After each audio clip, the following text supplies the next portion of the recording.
অনিন্দ্য সুন্দর প্রবাল প্রাচীর অপার বিস্ময়ের আধার। প্রবাল কলোনিকে ঘিরে গড়ে ওঠে স্বতন্ত্র একটি ইকোসিস্টেম।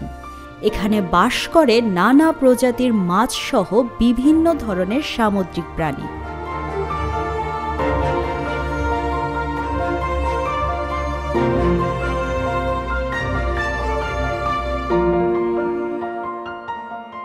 সম্প্রতি চীনের একটি গবেষণায় উঠে এসেছে প্রবাল প্রাচীর ইকোসিস্টেমের অনেক বিজ্ঞানসম্মত বিষয় এবং এটি প্রবালে বসবাসকারী প্রাণী বৈচিত্র্যের জন্য স্বাস্থ্যকর।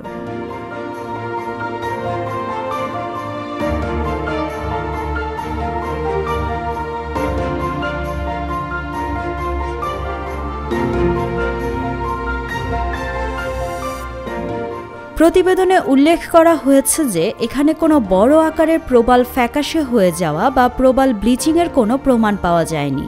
তবে কিছু প্রবালের সম্ভাব্য ফ্যাকাশে হওয়া ও দীর্ঘ কাঁটাযুক্ত স্টারফিশের উপস্থিতি নিয়ে সতর্কতা অবলম্বন করতে হবে।